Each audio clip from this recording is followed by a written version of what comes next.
Hi friends, welcome back. Myself Amit. So I am here with a continuation of lecture series on strain energy method with respect to Castiglione's first theorem. So in the today's lecture series, I am going to take a semicircular in which how the deflection is going to get formed. So the figure which is showing here is semicircular, which is fixed at a point A, and at a point B, a load it is carrying a load in a downward direction of W. So they're asking us to find what is the deflection that is going to occur at a point B. Okay, this is what the structure is.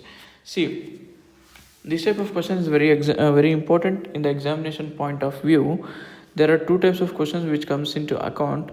One is semicircular and other one is quadrant method. So I am going to solve those two problems. Uh, this is semicircle and one more is quadrants. Okay, so almost solving numerical problem of the semicircular as well as quadrants is almost same. The only thing is radians is going to get differ. That is what the difference you are going to study.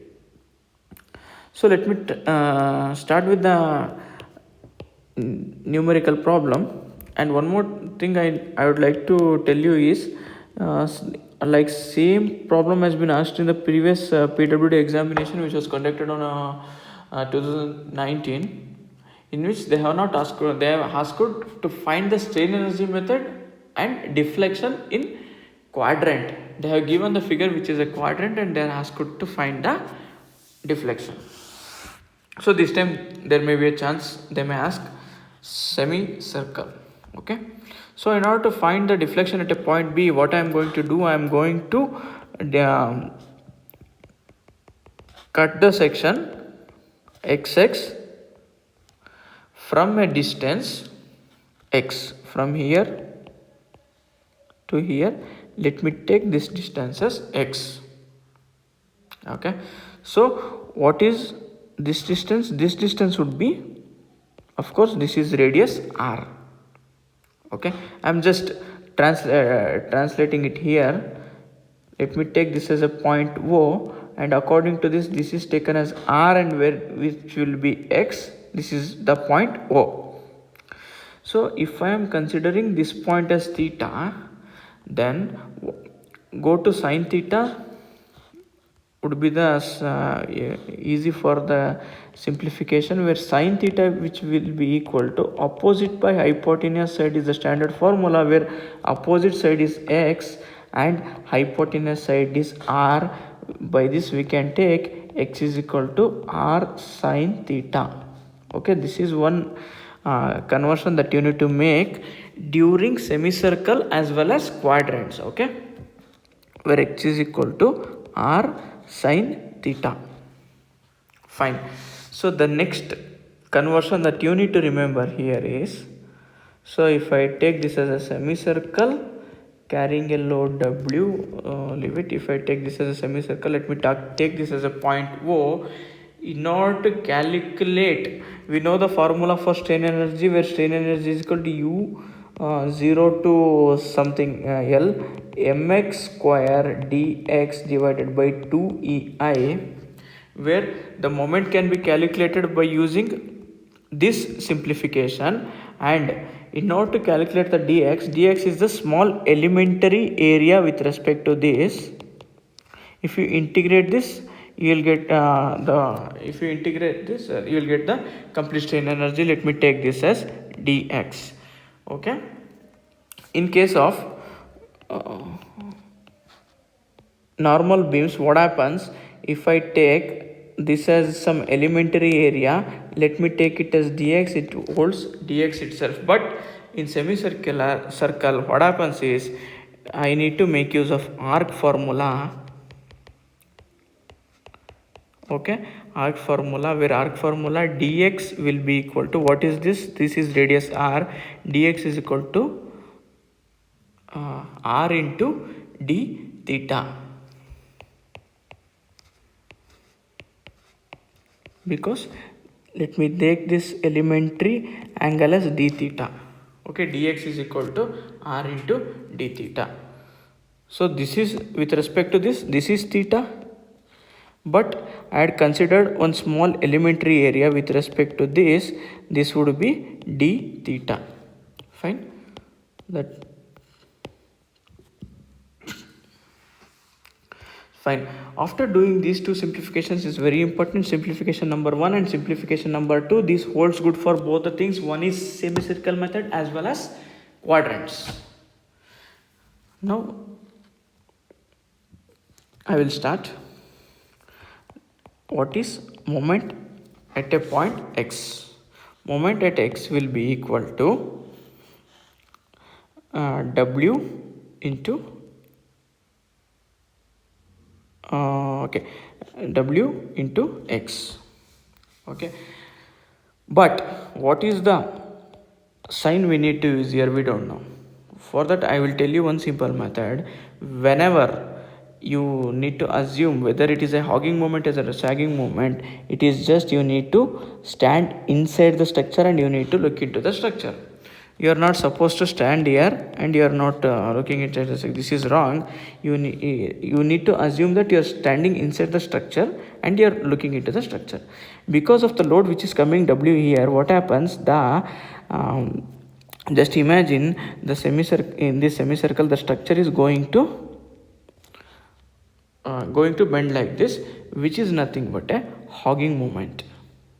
Okay, which is nothing but a hogging moment, which is negative moment. So I am taking this as negative minus w into x, which is equal to minus w. What is the value of x? X will be equal to r sine theta.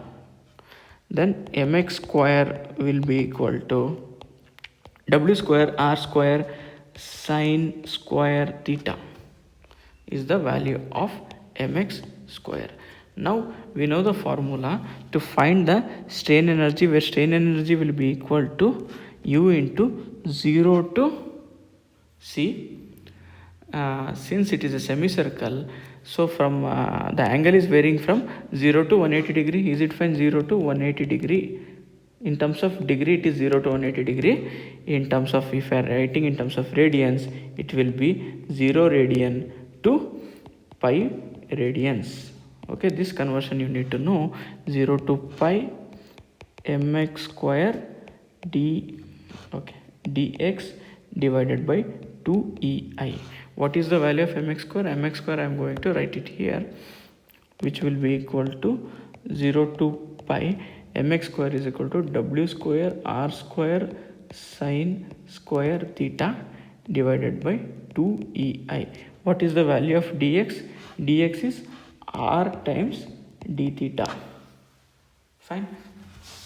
So next I am taking few of the things outside, where I am taking w square r square into r is r cube divided by 2ei integral 0 to pi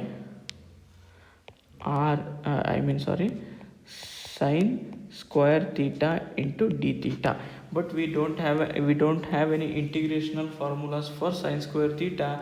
We need to make some simplification with respect to sine square theta. This simplification is very important. See the I'm just taking it here. Just please make a note of this, which is very important. Cos 2 theta will be equal to 1 minus 2 sine square theta. If you take sine square theta outside, sine square theta is equal to 1 minus cos 2 theta by 2. For square of the things we don't have integration, so we need to make the calculation like this. So I am simplifying sine square theta in terms of 1 minus cos 2 theta by 2, so which will be equal to w square r cube divided by 2ei 0 to pi 1 minus cos 2 theta divided by 2. So I am taking this 2 outside, which is equal to w square r cube divided by 2 to the 4ei into 0 to pi 1 minus cos 2 theta d theta. Then we need to integrate each and everything.